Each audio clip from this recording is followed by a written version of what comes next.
The stars twisted like molten silver as Jackson's ship burned through the alien sky, its hull screaming against the friction of an atmosphere he didn't recognize. Warning alarms wailed in his ears, oxygen reserve failing, stabilizers offline, fuel cells gutted from the last jump. His fingers flew across the controls, but every system was bleeding red. The Starhawk wasn't going to make it. A sharp shudder tore through the cabin as the right wing clipped a jet stream of plasma fire. The raiders were still behind him, shadows against the endless dark, their gunships spitting streaks of death. He'd run as far as his engines could carry him, pushed the ship to the edge of hell and beyond, and it still wasn't enough. His jaw clenched as a desperate thought burned in his mind. If he was going to die, it wouldn't be in chains. The planet below filled the viewport, a swirl of green and silver veined with rivers that glittered like molten glass. Uncharted, no beacon, no trade routes, which meant no help if he crashed. No choice either. Jackson slammed his hand on the manual override and felt the nose of the ship dip, screaming toward the canopy below.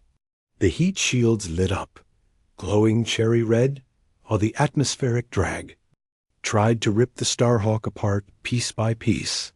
He strapped in tight, teeth gritted as trees loomed like jagged spears through the fire-streaked sky.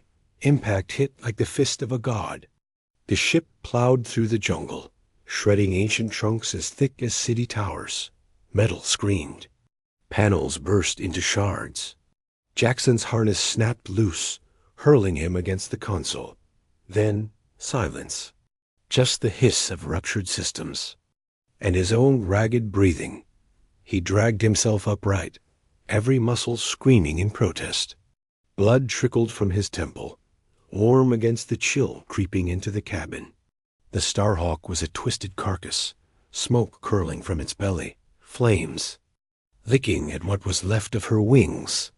Beyond the cracked viewport, the jungle waited an ocean of green shadows and alien whispers. Grabbing his survival pack, a plasma sidearm, and what little rations remained, Jackson staggered out through a torn breach in the hull. The air hit him like a wall, humid, heavy with the scent of flowers that didn't belong on any catalogued world. Towering trees rose into the mist, their leaves glowing faintly with bioluminescent veins. Somewhere above, unseen creatures called out with haunting, flute-like cries. It should have been beautiful, but every nerve in Jackson's body screamed danger. He set to work, scavenging what he could from the wreck salvage chips, a flare beacon, a thermal blanket. Maybe he could rig a distress signal if the pirates didn't kill him first. Sweat slicked his skin as he moved through the clearing, senses stretched thin. The jungle wasn't silent. Something was watching him. He froze, his hand tightening around the pistol. Leaves shifted overhead, shadows rippling like liquid darkness. The hair on the back of his neck rose. Slowly, Jackson crouched, eyes sweeping. The tree line. That's when the spear struck. It came out of nowhere. A flash of crystal light that slammed into the earth inches from his boot. Jackson jerked back, his heart hammering. The spear's shaft quivered where it had pierced the soil, the point gleaming like a shard of frozen lightning. His gaze snapped upward, following the blur of movement in the branches. She was perched above him like a wraith, small but lethal, her silhouette framed in slivers of moonlight filtering through the leaves. Barely 4 feet tall, lean muscle, coiled beneath deep green skin that shimmered faintly in the glow of bioluminescent moss. Silver hair spilled down her back like liquid mercury, braided with shards of crystal that pulsed softly with inner light. Her eyes her eyes burned like molten emeralds, unblinking and merciless as they locked on him. She moved with a predator's grace, landing lightly on the forest floor without a sound, a second spear twirling in her delicate hands. The weapon looked as tall as she was, yet she held it like it weighed nothing. Her voice, when it came, was soft and melodic, but edged with iron. "You will not move, sky giant," she hissed, the point of her weapon lifting to his chest, pulsing with cold fire. "Or I will take your heart." Jackson didn't move. Every instinct screamed to draw the plasma pistol at his hip, but the Huntress's spear hovered over his heart like a glowing fang, its edge humming with energy he didn't understand. One twitch, and he'd be dead before he could squeeze the trigger.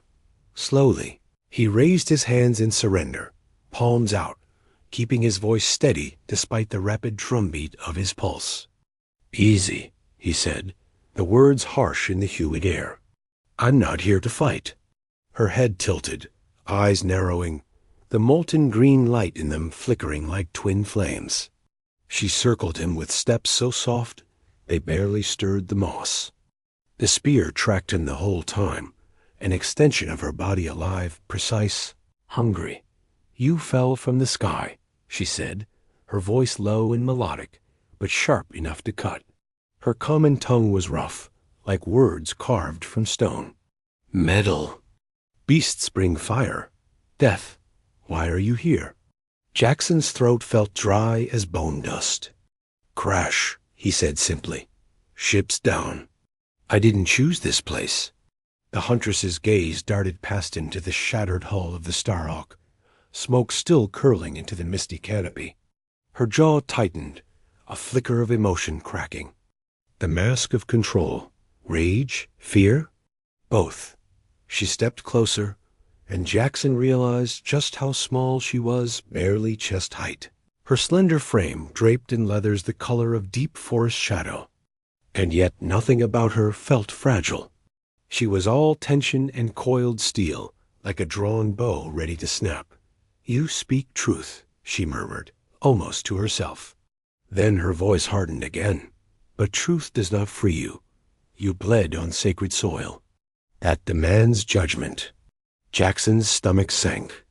He'd been in tight spots before, frontline sieges, boarding actions, black market deals gone sideways. But this? Facing down a tiny alien warrior in the middle of a jungle that wanted him dead? This was new.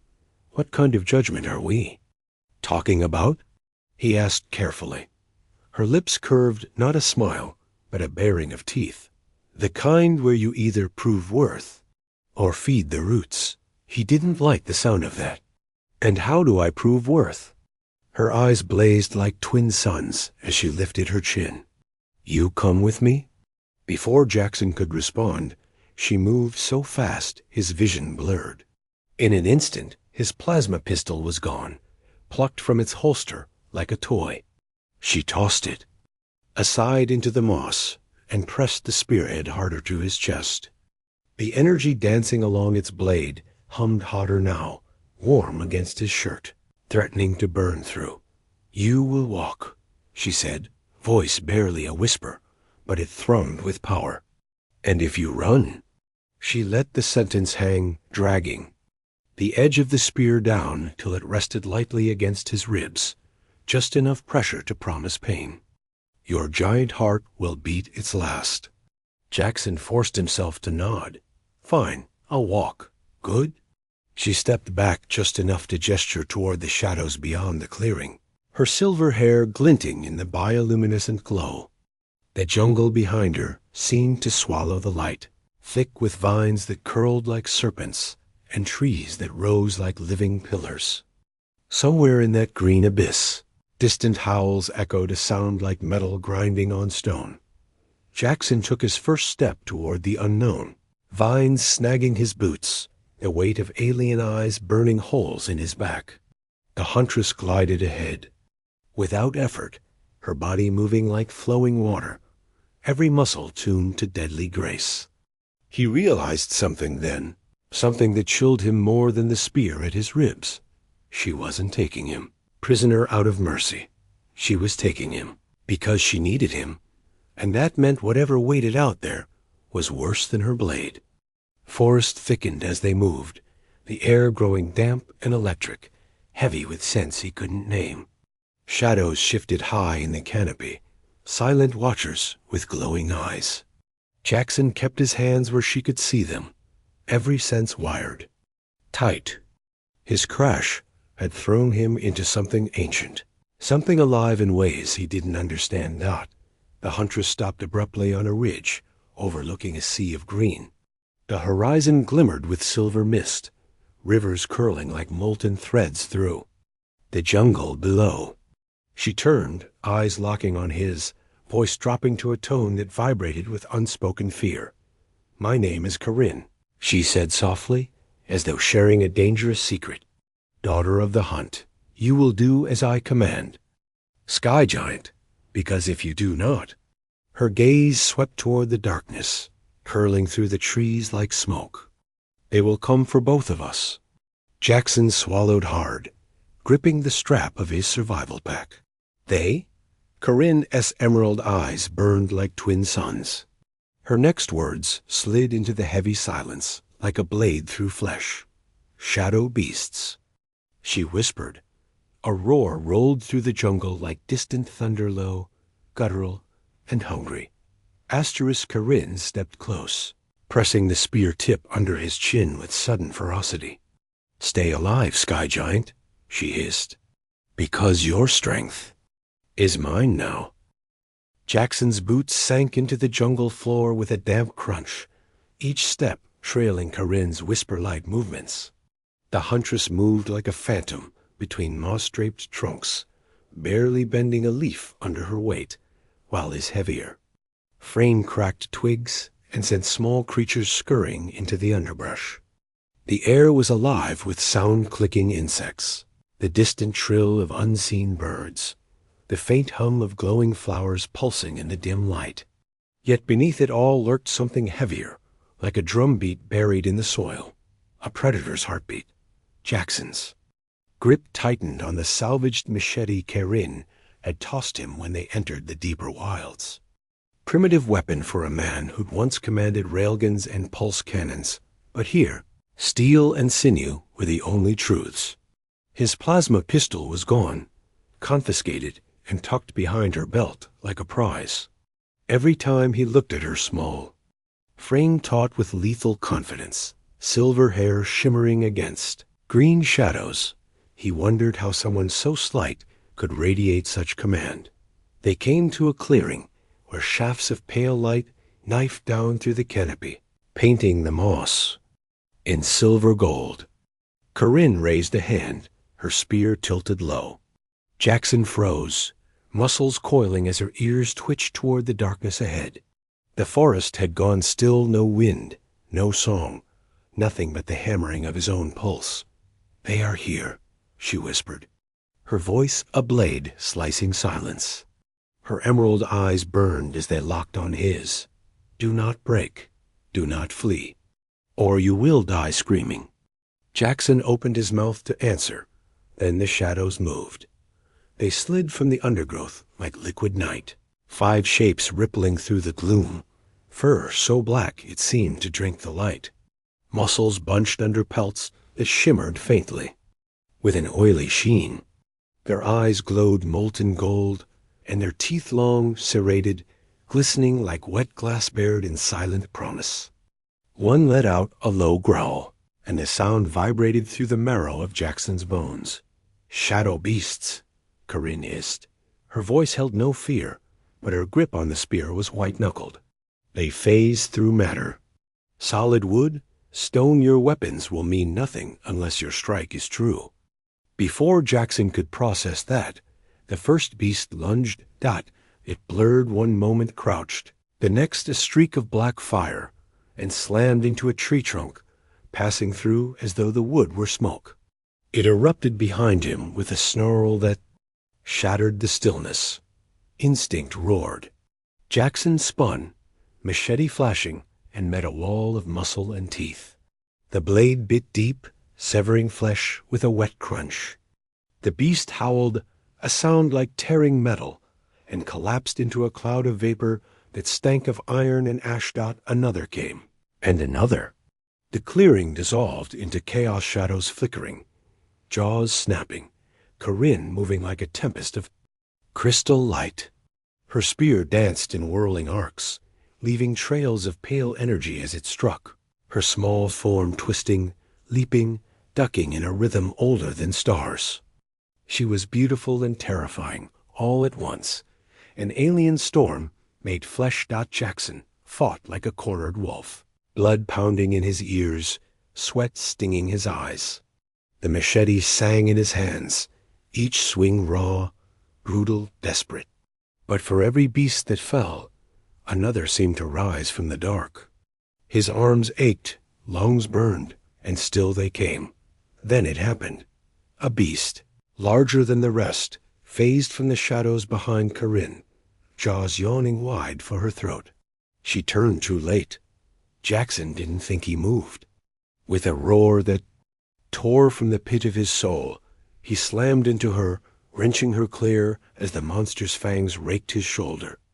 Agony flared white-hot, blinding, but he drove the machete upward in a savage arc, burying it deep into the beast's chest. The creature convulsed, then dissolved into smoke that curled away on an unfelt wind. Jackson fell to his knees, panting, blood soaking his sleeve. Corinne landed beside him, her chest heaving, crystal spear slick with shadow ichor. For a heartbeat, neither spoke, only stared as the clearing fell silent, but for their ragged breaths. The remaining beasts melted into the jungle, shadows recoiling. From the fury they'd awakened, Corinne turned to him then, and for the first time, Jackson saw it. Not rage, not suspicion, but something raw flickering in her eyes. Fear. And something else beneath it? Something that shook her pride like a storm snapping branches. She sank to one knee before him, her voice trembling with a weight he didn't understand. "I am Corinne of the Lyran," she said, every word carved in shame and desperation. "Hunt daughter of the first tree. I beg you." Jackson blinked, stunned by the words, by the way her head bowed as if lowering a crown.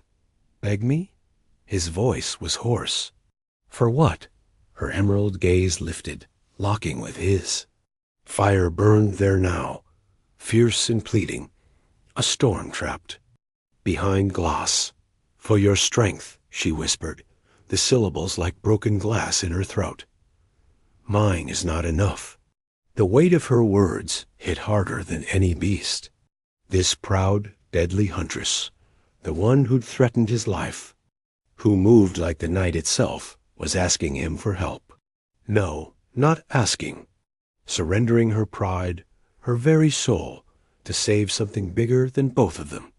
And in that moment, with blood drying on his skin and the jungle whispering its secrets around them, Jackson knew one thing. Whatever nightmare was coming, it was worse than the shadows. He reached out, his calloused hand closing around hers, the heat of her skin searing through the chill of fear. "Then you've got it," he said softly. "All of it." Corinne's fingers tightened, around his like a vow written in fire. But in her eyes, he saw the truth, the weight of what she'd just bound him to, and the cost neither of them could imagine. ChatGPT said. Jackson's breath still came hard, the taste of iron in his mouth, his shoulder a throbbing brand of pain. Where the shadow beast's teeth had raked him. The clearing lay strewn with the remnants of battle, if they could even be called remnants. The beasts left no bodies, only curls of black vapor and the faint stink of scorched metal. The jungle seemed to hold its breath now, as if afraid to disturb what had just happened. Corinne crouched beside him, her small hands surprisingly strong as they gripped his arm. She inspected the wound with quick, efficient motions, her silver hair spilling forward like molten moonlight. Her brows furrowed, and for the first time, her voice softened, losing that hard edge he'd come to expect. "You bleed much," she murmured, pressing a strip of woven fiber from her belt against the gash. "But you fought as if born of the hunt. No sky giant I have known would stand, so when the shadows rise." Jackson winced as the makeshift bandage bit into torn flesh. "Guess you've met the wrong kind of sky giants," he said, forcing a crooked smile. Where I come from, you don't leave your allies behind. Something flickered in her eyes' approval, maybe even warmth, but it was gone in a heartbeat, replaced by the iron resolve of a leader with too much at stake. She tied the strip tight and rose in one fluid motion, spear still gleaming with faint light. We cannot stay, she said, scanning the tree line with those molten green eyes. The beasts will return when the moon climbs higher, and if they do not kill us. Her gaze shifted skyward, where the canopy glowed faintly, with reflected starlight. Others will. Jackson pushed himself to his feet, muscles screaming protest, and followed her gaze. Others? His gut tightened. He already knew the answer before she spoke. Sky demons, she said bitterly, the words laced with venom. They came. 2 turns of the twin moons passed, riding fire ships like yours. They took our people, burned the hunting grounds. They seeped the Heartstone, what your kind would call. She hesitated, struggling with the translation, then spat the word like a curse. Power. A cold weight settled in Jackson's stomach. Raiders. It had to be. The same bastards who chased him halfway across the stars. The Corsair Brotherhood didn't just strip ship, they stripped worlds. And if this Heartstone was what he thought it was, how many? He asked, voice low. Corinne's jaw clenched. 3 skyships. Maybe more beyond the clouds. They have weapons of fire and thunder. My people fight, but her shoulders sagged under a burden too heavy for her small frame. We are hunters, not warforgers. We cannot stand against their storm. Jackson's pulse pounded in his ears. He saw it all in brutal clarity. Villages burning, chains around slender wrists. Forests razed to bedrock. He'd seen it before, on rim worlds where greed walked on 2 legs and called itself civilization. His fists curled until his knuckles ached. They're after your Heartstone, he said slowly. Why? Corinne turned her eyes on him. And for a heartbeat, the fierce warrior was gone. What remained was something raw, fragile, aching. The Heartstone is life, she whispered. It roots the first tree. It sings the breath of the jungle. Without it, my world dies. Jackson felt the weight of that truth slam into him like a freight hauler. This wasn't about treasure. It was annihilation dressed as plunder. And those raiders? They'd keep coming until nothing was left but ash. Corinne's voice dropped to a whisper. I begged for your strength, Sky Giant, because no Lyran can match what you are. Your bones are forged for war. Your arms bend steel. You are more. Jackson stared at her, breath hitching. He'd been called a lot of things: merc, traitor, fugitive, but never hope, never salvation. He wanted to laugh at the irony, but the look in her eyes burned the sound from his throat. She believed in him, and after everything he'd seen, he wouldn't let her down. What do you need me to do? He asked, voice like gravel under fire. Corinne stepped closer, so close he could feel the heat of her skin, smell the wild spice clinging to her hair. Her gaze locked on his, fierce and unyielding. Train us, she said. Forge my hunters into warfangs.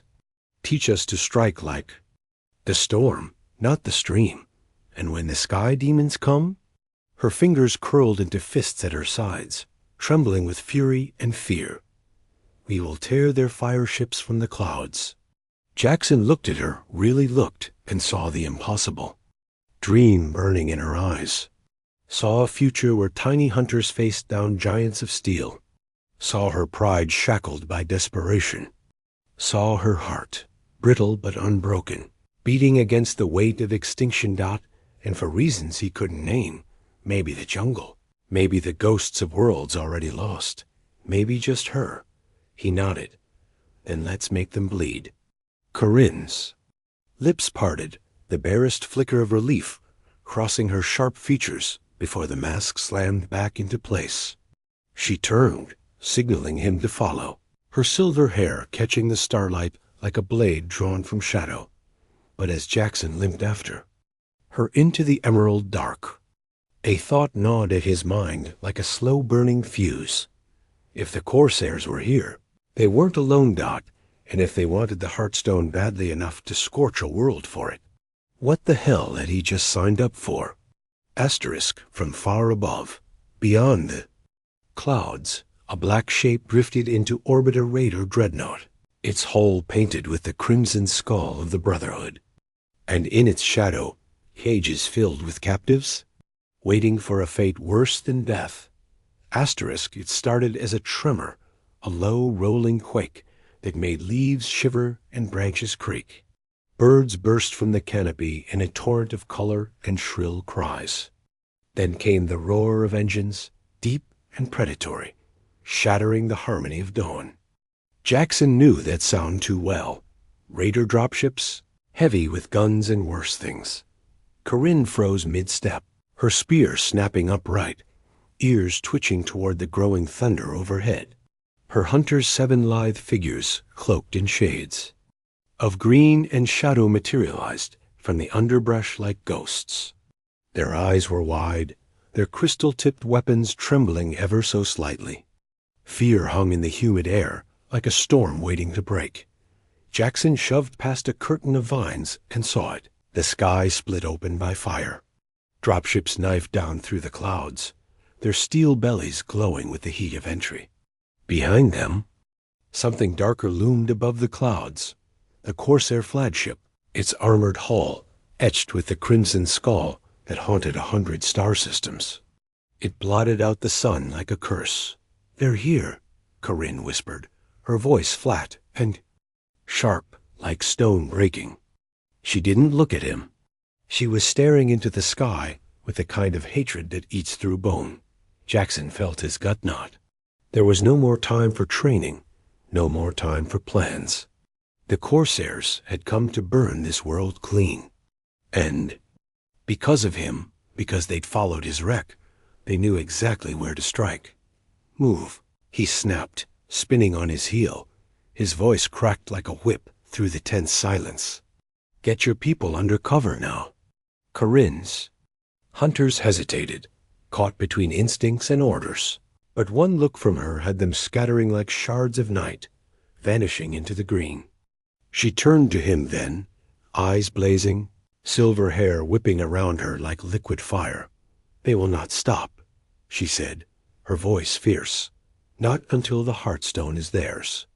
Jackson grabbed her shoulder, forcing her to meet his gaze. "Then we make damn sure they don't live long enough to find it." The first dropship screamed overhead, a slab of iron death casting a shadow as wide as a city street. Its engines tore at the trees, flattening undergrowth, ripping vines from their roots. A ramp dropped with a clang that shook the earth, and armored figures poured out, men and women in matte black exosuits, plasma rifles gleaming like fangs. Raiders, wolves in human skin. Jackson's blood ran molten. He knew their tactics, knew their cruelty, knew the sound of laughter behind a mask when they watched a village burn. "Not again. Corinne," he barked, tossing her his flare beacon. "Signal your hunters. Get to the canopy. Hit them from above. You see a rifle take the bastard holding." She caught the beacon, her small fingers curling tight, and for a heartbeat, her mask cracked. Fear flickered their fear for her people, for what waited if they failed. Then it was gone, burned away by something harder. "And you?" She demanded. Jackson chambered a fresh cell into the plasma pistol he'd stolen back from her belt when the world started falling apart. His smile was a wolf's grin, sharp and feral. "I'm going to give our friends a proper Lyran welcome." The first shots sizzled through the clearing, plasma bolts tearing molten holes in the moss. Jackson dove behind a fallen log as a tree exploded into flaming splinters where he'd been standing. Heat seared his face, the air thick with smoke and sap. He rolled, came up firing, and dropped a raider in mid-stride, the man's armor sizzling. As he crumpled above him, Corinne moved like silver lightning. She hit the first raider like a storm breaking, her spear flashing in a deadly arc. The crystal blade punched through an exosuit joint, and the man's scream cut short as she wrenched the weapon free in a spray of sparks. Then she was gone again, vanishing into the canopy before return fire could pin her down. The hunters struck in perfect rhythm, their crystal-tipped spears descending like shards of frozen fire from the trees. Raiders cursed and scrambled, their rifles spitting death at ghosts. But ghosts didn't bleed easy. For every hunter that fell, 2 raiders hit the dirt. Jackson fought like hell, plasma pistol spitting blue fire until the cell died in his hand. He tossed it, grabbed a fallen raider's rifle, and turned it against its master. Each shot was a heartbeat, each kill a promise carved in steel. You won't take them. Not this time, but the Corsairs had come prepared. A second dropship slammed into the clearing with a shockwave that rattled Jackson's teeth.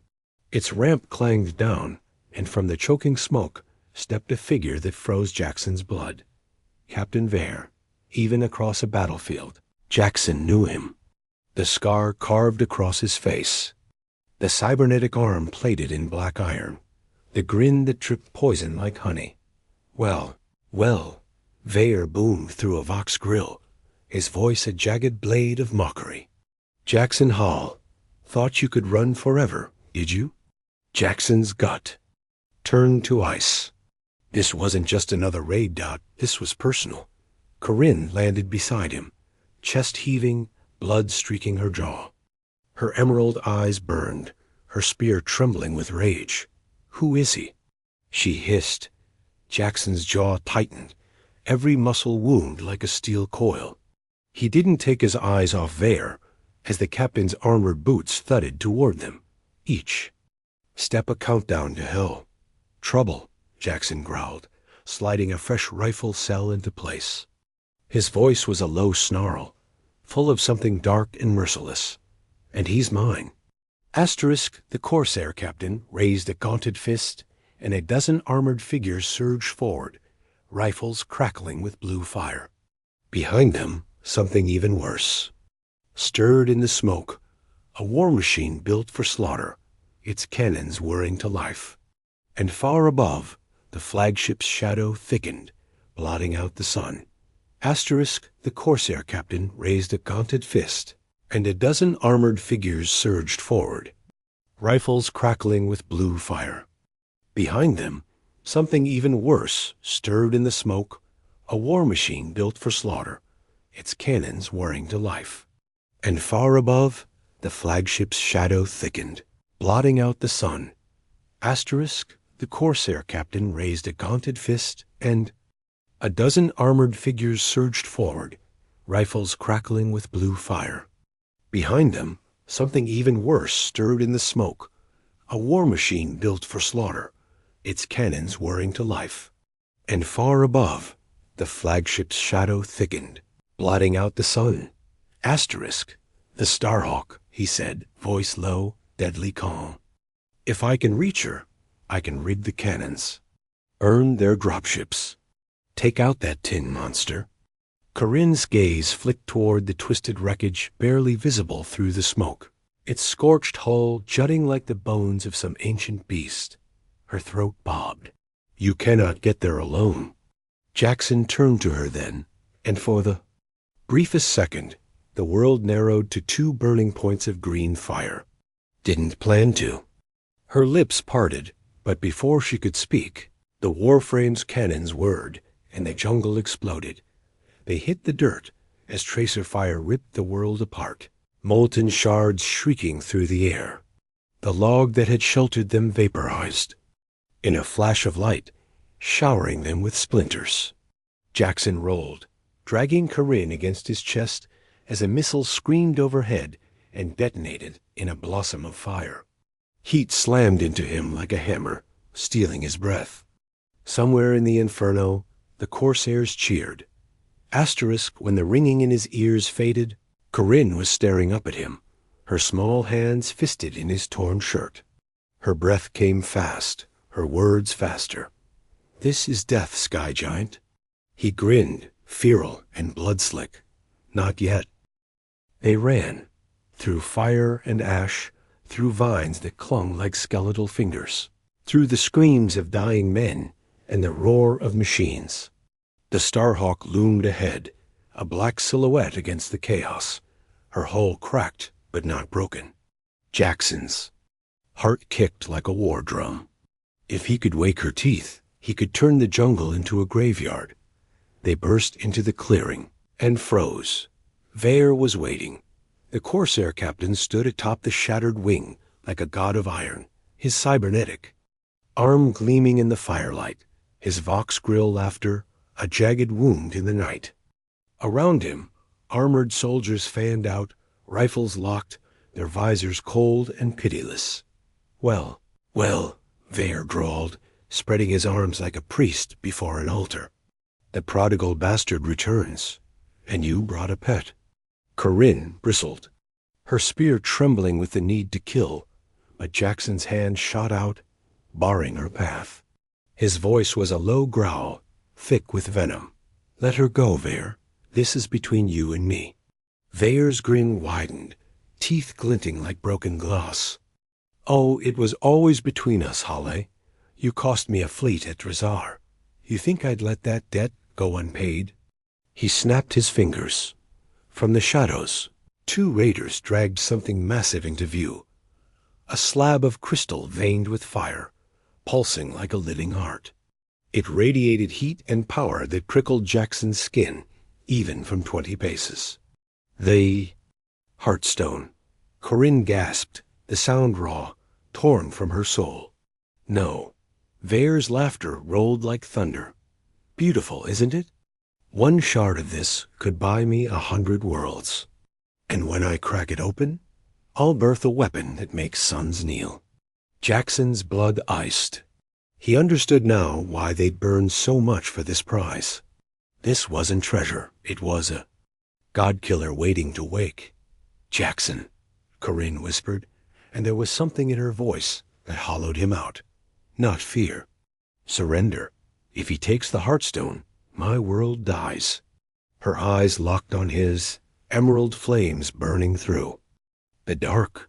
Do not let him leave this place alive. And Jackson knew then what had to happen. He squeezed her hand small, calloused, trembling, and felt the vow settle like iron in his bones.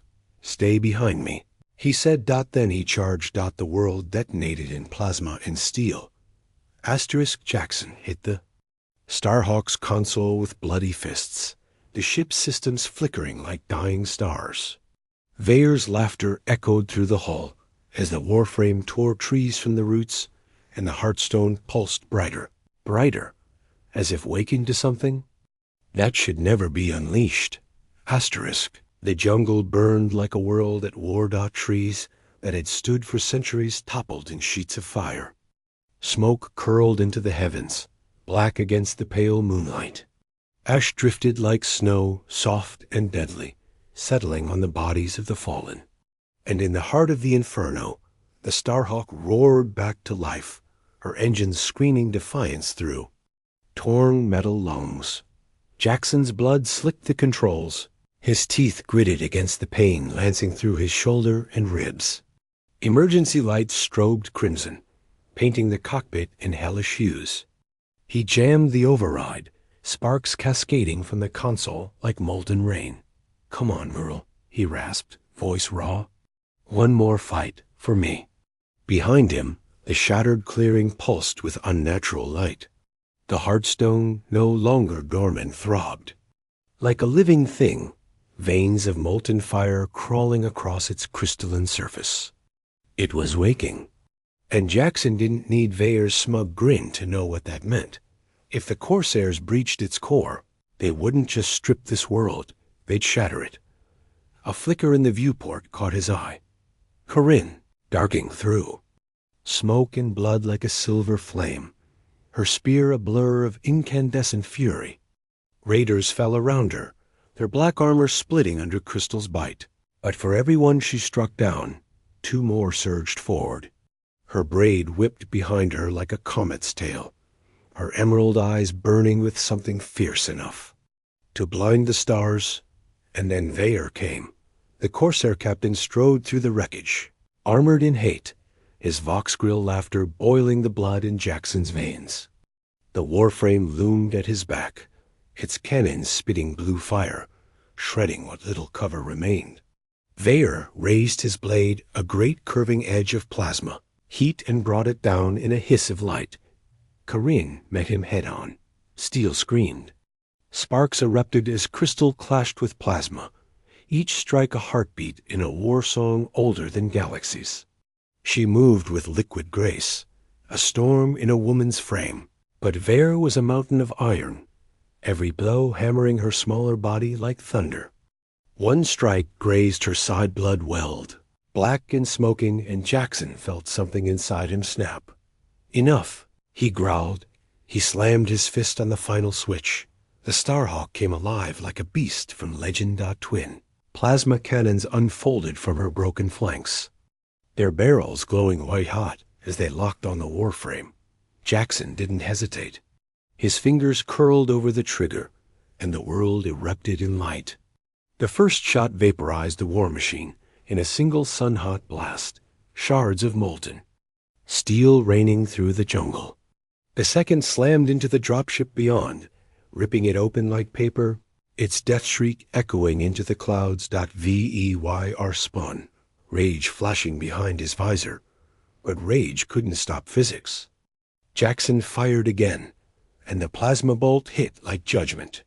The explosion tore the clearing apart, hurling raiders into the trees, shattering stone, and flinging Vayer's broken body into the flames. Silence followed, broken only by the crackle of fire and the whisper of falling ash. Jackson staggered from the cockpit, smoke choking his lungs, his boots slipping on blood-slicked metal. His body screamed with every step, but he didn't stop not until he saw her. Corinne knelt in the ruins, her spear buried in the earth, her silver hair a tangled halo around her blood-streaked face. She lifted her gaze as he approached, and in those green fire eyes burned something deeper than war. Relief, fury, love. You came back, she breathed. Jackson dropped to his knees, dragging in air like broken glass, and grinned through cracked lips. Told you, he rasped. We? Make them bleed. Her laugh, soft, ragged, was the sweetest sound he'd ever heard. The surviving hunters gathered in a circle, their faces painted with smoke and grief, their bodies trembling with exhaustion. Above them, the jungle groaned, the heartstones, glow dimming as its fury ebbed. For now, the world had been saved, but at a cost written in blood across roots and soil. Corinne touched his face, then gentle, reverent as if memorizing every scar. The Council will not forgive this. She whispered, what we have done, what we feel. It is forbiddance. Jackson caught her hand, pressing it to his lips, tasting salt and ash and life. And let them exile me, he said softly. As long as you're there too. She stared at him, tears bright as starlight trembling on her lashes. You would give up your sky? He smiled a tired, battered, unbreakable smile. For you? I'd burn it. The night cracked open with distant thunderstorms rolling over the horizon like bruises. But here, in the shadow of fire and ruin, two worlds bound themselves with nothing more than a look, a touch, a vow no council could break. Corinne leaned in then, her lips ghosting his, her whisper aflame against his skin. Then we begin again, together. The jungle bloomed anew, its wounds knitting under the heartstone's watchful glow. Children's laughter echoed in the canopy, weaving with birdsong. And on a platform high above the earth, Jackson stood with Corinne, the wind tugging at their hair as the twin moons bathed them in silver fire. She took his hand and pressed it to her belly. His breath caught. Life, she murmured, born of two worlds. Jackson looked at her, at the curve of her smile, at the impossible future blooming in her eyes. And for the first time since the stars had shattered his life, he felt whole. He kissed her then, slow, fierce, forever, as the jungle sang and the sky burned with promise. Above them, unseen in the black between stars, other ships moved, dot watching, dot waiting, dot, and the galaxy whispered of war, dot the end. Asterisk.